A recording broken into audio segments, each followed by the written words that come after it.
everybody. Happy new season. Welcome to Wales. Welcome to the Cardiff City Stadium. Norwich City start their championship campaign for 22-23 here today. 1,300 Norwich City fans have made the trip down to the Welsh capital for this afternoon's encounter. And about in 2 minutes' time or so, we will have Norwich City's first starting 11 of the season. We've seen a few players out on the pitch. Tom Campbell was out there. Didn't see Gabriel Sara, although not all the players come out to kind of assess the pitch and take in their surroundings before they come out to warm up. So not necessarily an indication that he isn't involved.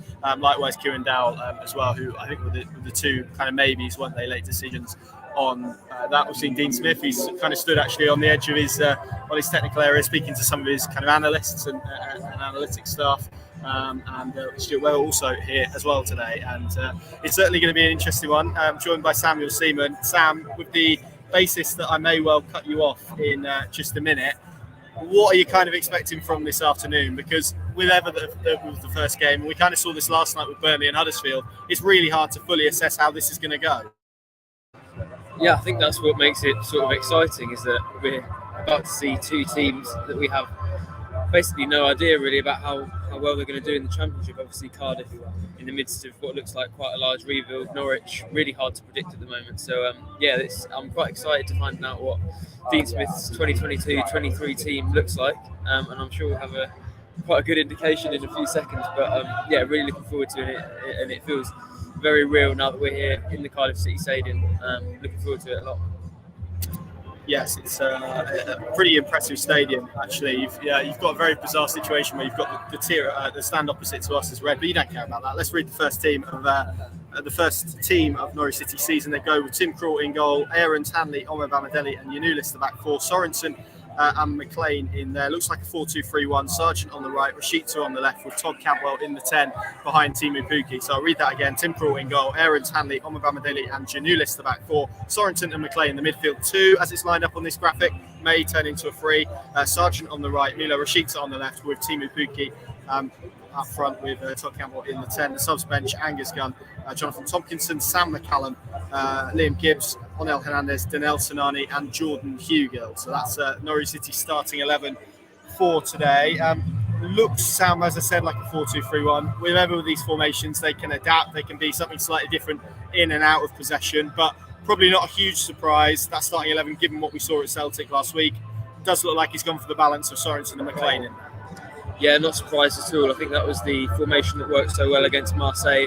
By far and away, Norwich's best performance in pre-season. So, no, I'm not surprised by that at all. Obviously, we know Dean Smith is by trade a 4-3-3 man, and that's probably the formation he's used most commonly throughout his career. So it could be that Campbell maybe drops in to help out a little bit defensively. But, it looks like he's going to be given that role just behind Teemu Pukki. And I think that actually is really encouraging. It represents probably more of a shift towards the creativity we've seen Norwich thrive with previously. You know, that sort of service is the sort of service that Teemu Pukki thrives upon, and I think you need that with, Josh Sargent. We know his limitations. He's obviously very, very good at pressing, and he's a hard worker and physical, and that's why Dean Smith likes him so much. But you probably did need Todd Campbell in that advanced position as a result to provide Teemu Pukki with that service. They've also got the very different dynamic of Milo Rashida, obviously, more about pace and dribbling on one side. So I'm excited to see how that sort of front four comes together. As you said in that graphic, which was obviously produced by the club, it did suggest that it's going to be a 4-2-3-1 as opposed to a 4-3-3. He's clearly gone for the solidity of Sorensen and McLean in the middle, having tried out just McLean at the base of a three against Celtic, and they weren't too bad against Celtic, but you can see the limitations, and I'm not surprised to see him go for something slightly safer in Sorensen and McLean. And it's actually quite a big occasion for Jakob Sorensen, you'd think, because he's not had actually too many competitive appearances in his preferred position. So this is a lot of trust being put in him compared to what he's received before, and it'll be interesting to see how he gets on. Yes, absolutely. And I'll read you through the Cardiff team. There's 7 competitive debuts for them this afternoon. So when we talk about sort of change and rebuild, Steve Morrison, former Norwich City striker, trying to change the style of play and playing style here somewhat. Obviously, they stayed up last season, but he had to kind of pull them above that sort of dreaded line. They line up with Allsop in goal, Romeo, NG, Kipray and Collins is their back four. Wintle, Rinomota and Sawyers, the midfield three. Remain Sawyers, a player very familiar to Dean Smith. He had him at both Walsall and Brentford. Ojo, O'Dowd and Waters, the front three. Their subs bench, Alnick, Nelson, Rawls, Sang, White, Tanner and Harris. So that's the Cardiff City 11. What, in terms of mood, Sam, we've kind of spoken about this a lot. We spoke about it a little bit yesterday as we previewed the game on our Window Watch show, which is available for people to go and watch. But by the same token, I mean, now that we're actually here in person, it does feel like there is somewhat of a clean slate this season. But in terms of mood and feeling, and obviously we mentioned the 1,300 travelling fans, a lot of those will have watched what went on last season. We don't need to keep going on about it, but just in order to kind of shift that narrative and shift that mood and I suppose continue the optimism that is naturally built over the summer as it does with every season. It does feel like a quick start is really important for that, if not so for Norwich City's promotion prospects this season. Yeah, absolutely. And after the way that last season ended, I think pre-season it's only acted as a placeholder in terms of morale, really. But that's as far as you ever can get with pre-season. I think even if they would have won every single game, there wouldn't have been too many Norwich City fans committing to their sort of promotion season. But I think genuinely one win in football does so much. If they could scrape even a 1-0 win via an own goal, I think that would transform the atmosphere around Carrow Road and around Norwich City's support to a huge level. And we know how important that is for them. Obviously, they've spoken a lot in the recent few months. Stuart Webber also spoke about the impact that fans' mood can have on the team and the success of the club. So they'll obviously see it as important to get those fans on board straight away and depart from that sort of tradition of starting poorly in the Championship. I think everybody's expecting them to do well. I think looking at the fixtures, yes, it's going to be a hard few weeks of travel for Norwich's away support, but in terms of the viability of getting points at this stage of the season, they've got a decent enough fixture list, I think, to really kick on. So it's a big opportunity for them, and they'll be looking forward to it and hoping they can take advantage, because they really do need a good start after the end of last season. Yeah, that midfield mix is.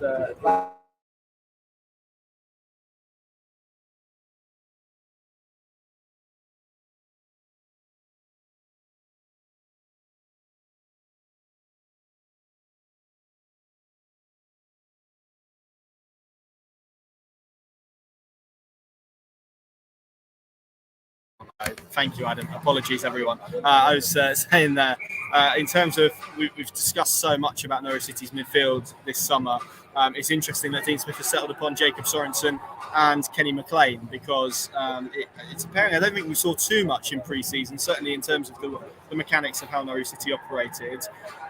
It does feel like the one at this moment in time that gives them lots of balance. They've signed 2 players in that area already, in Isaac Hayden and Gabriel Sara, with possibly a third on the way in Marcelinho Nunez, if that all continues on the trajectory that we believe it is. It's a big, I mean, you kind of touched upon it, but a big opportunity for not just Jacob Sorensen, but also someone like Todd Cantwell, who's in there today, and we kind of know the narrative behind that. It does feel possibly like the key to how this season pans out for Norwich City. Yeah, and Cantwell would have seen, the worries from Norwich fans about where creativity was coming from, and I'm sure he read some of those comments and thought, I can be that man. And it's the same for Kenny McLean and Jakob Sorensen. This is what's left of Norwich's season. Last season, obviously, they've brought, or they're likely to now bring in 3 midfield players in total, and this is one of, you'd think, not too many opportunities the already present crop are going to get to stake their claim to be active in that area and to play regularly. So I think it's an important afternoon for Kenny McLean, but especially Jakob Sorensen and Todd Cantwell, because Cantwell can, show as much intention as he wants during pre-season, and Norwich fans were obviously encouraged by that. I personally was encouraged by that, and I think that shows that he's clearly on board and wants to be part of things in a yellow and green shirt. But it's very, very different when you get to the Championship, and he really needs to turn up the quality and match that enthusiasm, because this is a league where, with his talents, if he's up to his level, his sort of top level, he can rip this league apart, and that starts today. As much as the team need a fast start to the season, I think Jakob Sorensen and Todd Cantwell now have a very short audition period before the new arrivals sort of catch up fitness-wise, to prove that they can be a big part this season. Not in pre-season, not in the sort of fitness exercises that those are, but in the real stuff, they can now prove that they're up to this level, and I think they'll be well aware of that, and they'll be hopefully right up to it this afternoon. Absolutely. Just because we're in the Championship, it seems the PA systems certainly haven't gotten any quieter this afternoon. But in fairness, this is a big stadium. It's beginning to fill up now ahead of the new season. 7 subs is interesting, because we kind of spoke about this off camera a bit. Norwich have they could potentially make 5 this afternoon. They have to make them in 3 windows, excluding half time though. So all a bit confusing. We'll get our heads around it as the season goes on, I'm sure. But you look at the players on now, immediately my eyes are drawn towards Hugo, McCallum, Sinani and Hernandez in particular. All 4 of those players were on loan in the Championship last season, weren't they? Jordan Hugo was here. He was playing his football at Cardiff City in the second half of the campaign. For them and kind of their futures, it feels like a massive boost for them to be involved today. But moving forward, when we're talking about prospective new midfield signings, players coming back from injury, it does feel like those 7 spots are going to be pretty tough for Dean Smith to select in the weeks ahead. Yeah, and that sort of speaks to the squad depth that they've got. You obviously referenced the fact that 4 of these 7 came from loans last season, and that, if anything, that does add to sort of the size of their squad and the depth of their squad. Generally, we know that if they were frontline Premier League options, they wouldn't have been out on loan in the second division last season. But that is what it gives them. It gives them a variety of options off the bench, and I think Daniel Sinani proved at times in pre-season that he can be a threat. Ona Hernandez has been a success in this league, not only with Norwich but with Birmingham on loan last season. So it's definitely a squad with depth at Championship level. You're obviously looking at Hugo, who also scored, I think, 6 goals in pre-season. So yeah, that's what this team have added. But he's going to have a tough time whittling it down. In the weeks ahead, I don't think there are too many big names that have missed out today because of the injury factor and the number of players that are out with various ailments. But it's going to be a difficult selection period for Dean Smith in a few weeks' time. But I think that will also give him a window into, obviously, the season started early, so he's got a good few games before the window shuts, and I would expect a few of those players might be leaving Carrow Road, depending on how regularly they get into this 7, because if you're not in the 7, you're not likely to stick around. So I wouldn't say the whole of this squad is likely to feature regularly. Obviously, the fact that they've got 5 subs, and I think you wrote a good column for the Midfield Plus app about this, and it does mean there is likely to be more opportunities. You'd think that a few of these players that return are going to get onto the pitch this afternoon. So the 5 sub sort of new rule does definitely give opportunities to those sorts of players, but actually whittling down the squad to the number of players that are going to be in that 18 is going to be really difficult for Dean Smith. And I think that was actually one of the more interesting aspects when we saw the players coming out to have a look at the pitch. I think it was more difficult to predict sort of who wasn't in the squad than who was going to be in the starting lineup. Obviously, it looks like Gabriel Sara and Kieran Dowell's injuries have ruled them out of this one, but I think in the next couple of weeks we're going to have to pay extra attention to those players sort of strolling out onto the pitch and having a look around, because that's going to be a really interesting dynamic as things move forward. Absolutely, Sam. Thank you very much. Thank you all very much for watching. What Sam's going to do now, he doesn't know this yet. He's going to turn around his laptop so you can get a decent view of the Cardiff City Stadium just as we close the show. There it is. Absolutely brilliant setting for Norwich City to be kicking off their 2022-23 campaign. Norwich fans are actually in that corner that you could see over there. Sam's excellent videography has shown there. I'll run through the Norwich team again for you before we depart. Tim Perrault in goal, Aarons, Omar Hanley and your new list of back 4. Sorensen and McLean, the midfield 2. Sargent on the right, Rashida on the left, with Todd Cantwell behind Timu Pukki. The subs bench, Angus Gunn, Jordan Hugill, Sam McCallum, Daniel Sinani, or Daniel Sinani as it's spelt on my team sheet, Onel Hernandez, Jonathan Tompkinson and Liam Gibbs. didn't even get around to speaking about Liam Gibbs, but if he gets on the pitch this afternoon, what a moment that will be for him as well. What will the opening day bring? We will have answers for you very shortly indeed. Sam is on the live blog this afternoon. Go and keep him company on the Pink and Plus app. You can go out and take out a free trial, pinken.com. Just click on the Pink and Plus tab in the top left to activate that, and you can follow this game kick by kick. We'll have all the analysis and reaction thereafter. Enjoy the rest of your Saturday afternoon. If you're following along at home, if you're here in Wales as well, I hope you have a good one, and we will see you soon.